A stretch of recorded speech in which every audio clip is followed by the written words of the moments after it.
CBS 6 News at noon starts now. Thanks so much for joining us here at midday on this Thursday. I'm Cheryl Miller. We start with breaking news out of Maryland. That's where our sister station in Norfolk is reporting that the search for 3 abducted children has ended after a police pursuit and crash this morning. Police confirmed to WTVR that a vehicle crashed on I-495 near the intersection with Branch Avenue following a pursuit that began in Virginia. 1 adult and 3 children were in the car at the time.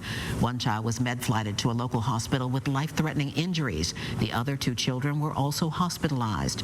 Virginia State Police were looking for Dana Plummer, who had allegedly abducted 3 children from Virginia Beach around 9 o'clock last night after police say he stabbed the children's mother. An Amber Alert was issued at that time. The crash is under investigation, and we'll have much more on this developing story throughout the day, both on air and online. 4 people are recovering after a shooting early Wednesday at Virginia State University. Investigators say 2 suspects are in custody, with this violence coming just days before classes are set to begin at the Petersburg school. CBS 6's Brendan King shares the voices of some students reacting to that shooting. On Wednesday, both VSU and police stressed that all those involved in this quadruple shooting at VSU are not enrolled in fall classes, yet the shooting still rattled those students who are returning to the classroom next Monday. We saw the crowd of people walking from the party, and we heard a girl scream, they're shooting, and then we just, we ran. And it's just like, and we ran too, and we ran to our dorms, and we just stayed there. The HBCU campus in Ettrick put on lockdown as officers worked a quadruple shooting. 2 men and 2 women were injured by gunfire in the early morning hours Wednesday on Boyso Street. This is near the Daniel Gymnasium. All of their injuries considered non-life-threatening. One big question asked at a VSU press conference: how did the victims and shooters get on property when VSU is known to have a gate guard? That security gate is manned 24 hours a day. So yes, there was security at that gate. And as all of you saw when you tried to get onto campus, you had to stop at that gate to get onto campus. But there are pedestrian entrances that you can also use to get onto the campus. Chesterfield police did arrest 2 men for brandishing a firearm while on the VSU campus. For more information about this investigation, go on our website, WTVR.com. In Chesterfield, I'm Brendan King, CBS 6 News. 1 person is dead, several others hospitalized after a crash in Chesterfield County Wednesday night. Police say 2 vehicles collided head-on at the intersection of Buford Road and Kenwin Road around 7:15. This is footage of the scene taken by our photojournalist Jade Rigeri. Police say 4 people were taken to the hospital. 1 has now died. Another is in critical condition, and we're told the other 2 have non-life-threatening injuries. An investigation is ongoing, and we'll update you on air and online as we learn more. Pretty comfortable across here this morning. These were our daybreak lows. Got down to 58 in Louisa, 55 in Orange, and 54 in Stanton. We're in the low to mid-60s across most of the rest of the area. And that low temperature of 64 out at Richmond International Airport is actually 4 degrees below normal. It was our coolest low temperature in about 43 days. Sun will set tonight at 8:01. Sets tomorrow at 8 o'clock as we continue to lose about 2 minutes of daylight each day as we get closer to fall. High temperatures today, area-wide will be between about 85 and 90. Still very comfortable levels of humidity, but we're also going to start seeing some increasingly more muggy weather over the next few days. And Ernesto is a Category 1 hurricane. It has its eyes set on Bermuda. We'll talk about the forecast and the local impacts coming up. Some community members in Petersburg are reacting after 2 people were arrested in the death of a toddler. Officers say they responded to the 700 block of Grove Avenue Tuesday, where they found a 2-year-old boy unresponsive, and he later died at the hospital. Police have arrested the boy's mother, 29-year-old Sadea DeWeese, and 27-year-old J-Trez Mason. Both are charged with murder and felony child neglect and being held without bond as the investigation continues. Our Wayne Koval spoke to police and community members about the incident. What are they doing over there to the point they neglecting 2-year-olds? Like, come on, man. You got to tighten up. Anytime there's a call involving children, our leadership reaches out immediately. Mason is also charged with possession of a firearm by a violent felon.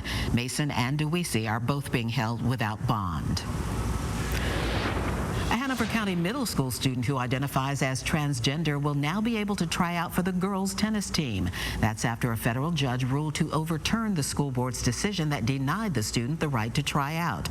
This decision allows that student to try out for the team while their lawsuit is moving through the court system. Last month, the ACLU filed the suit on her behalf against the Hanover School Board because they would not allow the student to play last year on the girls' tennis team. The board claims it violates Title IX, which is a federal law that says public schools are prohibited from discriminating on the basis of sex. The court says it will release a written decision on why this judge ruled in the student's favor. The Hanover School District declined to comment on that decision because the full case has not yet been heard. You can find the very latest updates on all these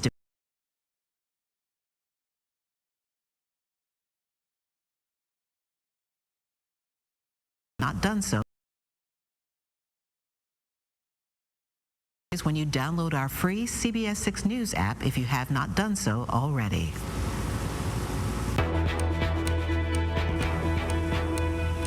The Commonwealth of Virginia ended the last fiscal year with a budget surplus of over $1 billion. Governor Youngkin says this surplus means Virginia should pursue cuts for the state's taxpayers.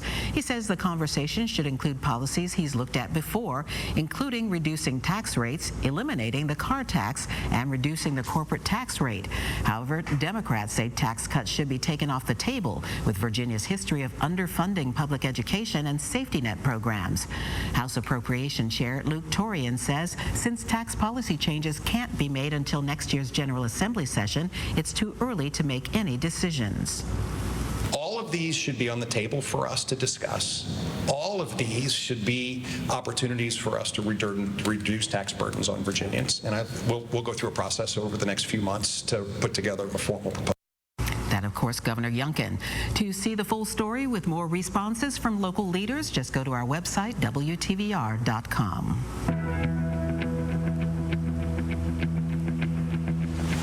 As a follow-up to CBS 6's Stop the Violence Town Hall, which was held last summer, our Bill Fitzgerald recently sat down with 5 Richmond community leaders to talk about the current state of gun violence. Last night, in part 1 of our 3-part series, the group answered the question, does Richmond have a gun violence problem? Now we're asking what's being done to address that problem. Once we identify the people who may be shot or may be doing the shooting, we go to their door and let them know that. Because that little 10-year-old, he's going to be 16 in a little while. And he's going to be the one right here holding the gun if he don't get no structure in him. We continue to share voices on gun violence in the city of Richmond. Hear those responses in part 2 of our Roundtable series that will air tonight on the CBS 6 News at 6.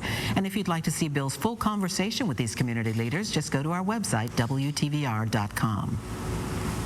T-Mobile preparing to pay out millions of dollars in a data breach settlement. How much money the telecommunications company must pay under the agreement and why they're having to pay.